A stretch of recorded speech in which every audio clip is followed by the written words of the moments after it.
Hello, this is Dr. Busen. This is part two of the Bebop unit. And so we left off, we were talking about that Charlie Parker met Dizzy Gillespie at the jam sessions. And so Dizzy was the intellectual force behind Bebop. If Parker was what we call the Pied Piper, then Dizzy Gillespie was the master craftsman. So Dizzy was born in North Carolina. Real natural. He was self-taught on the trumpet and kind of had his own unusual technique. He earned a musical scholarship at Laurinburg Institute in North Carolina, where he studied both trumpet and piano. But then after he heard jazz on radio, he was so inspired by the new music that he heard, he left school to pursue jazz in New York City. Okay, so he gets established in New York by 1939. He was playing with Cab Calloway. He wrote arrangements, played trumpet.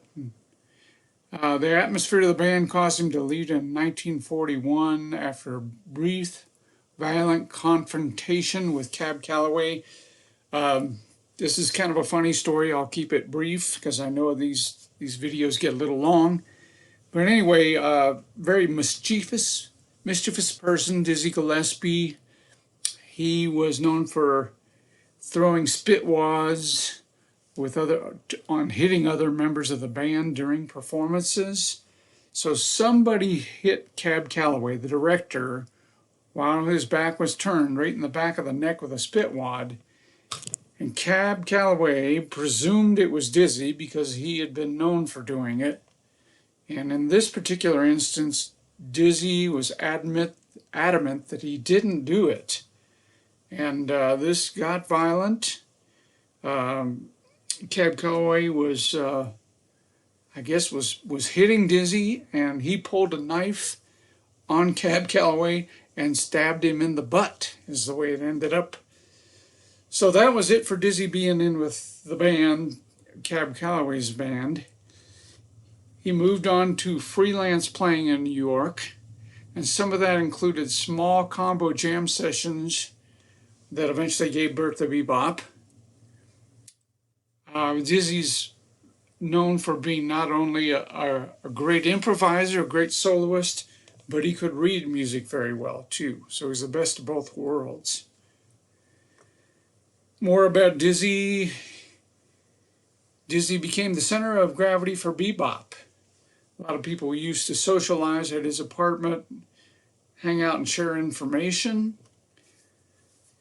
Dizzy was known for being generous to other musicians, showing them the new harmonic and rhythmic features of bebop.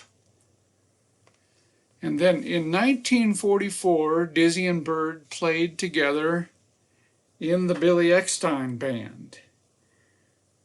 Mutual admiration. Dizzy loved Parker's fluid approach to playing, and Dizzy loved the harmonic knowledge and sound that Dizzy had.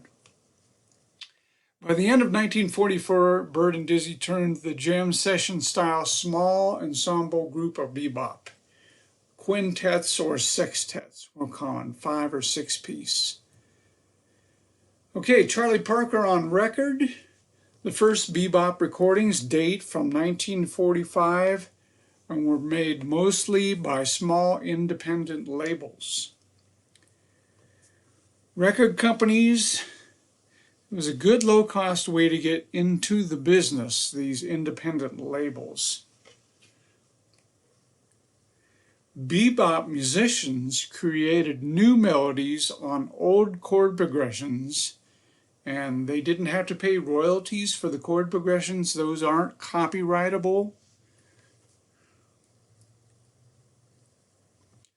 Looking at a specific tune, this will be in the course shelf for you to listen to, so please make sure you listen to the piece. Coco. It's based on a chord progression that is 64 bars long. And it's actually based on another chord progression by Ray Noble's composition called Cherokee. So the 64 bar form is twice the length of the 32 bar AABA form. So A is going to be 16 bars long. The repeat of A is 16 bars. B is 16 bars, that kind of format. Parker played the piece with the Jay Mashan Band. During the recording, Parker let loose with such an inspired solo that it amazed everyone who heard it. In 1945, Cherokee became the tune Coco, as was recorded for Savoy Records. The owner of the label would not tolerate a copyrighted melody, so they left out the melody to Cherokee, and they used Parker's improvised solo, which then became the melody for Coco. Okay, so it's a business of borrowing a chord progression and making your own melodies. A big contrast to Coco is the tune Embraceable You. This is a George Gershwin composition recorded by Parker in 1948. Parker avoids the melody on this as well. And it shows another dimension of Parker's style, the jazz ballad. This is also in the course shell on this content module for you to listen to. Now's the Time is more of a bluesy type piece. Parker considered bebop to be a collision of New York progressive music and Midwest blues. Parker added chromatic harmonies to the blues, is something he's known for in the bebop. Okay, Parker's composition is built on one riff. And the riff was later used for a rock and roll hit called the Hucklebuck, which is covered by a lot of pop musicians. Parker didn't earn a cent of the royalties because Savoy Records owned the copyright. This business of exploitation of musicians was pretty common, depending on your point of view, of course. Bird's Last Flight. So it's a dark and sad story about Bird's private life. Undoubtedly a great artist, but a lot of turmoil in his personal life. The Parker-Dizzy Gillespie partnership ended in 1949 when they played Los Angeles to a negative response. So Dizzy Gillespie reorganized and took the band back to New York, paid their way back to New York, but Charlie Parker cashed in his ticket for heroin. He stayed in California for a year, and when the heroin ran out, he turned to alcohol and barbiturates. In 1947 shows Parker recording for Dial Records, and this really showed Parker at his worst. You can skip those particular 1947 recordings of Parker for Dial. It's a pretty sad situation. Later that night, he was found in his hotel lobby wearing only his socks. After a recording session in 1947, he was arrested and committed to a state mental hospital for 6 months. So he dried out, which was good, free from drugs. He returned to New York, and he returned to his heroin habit.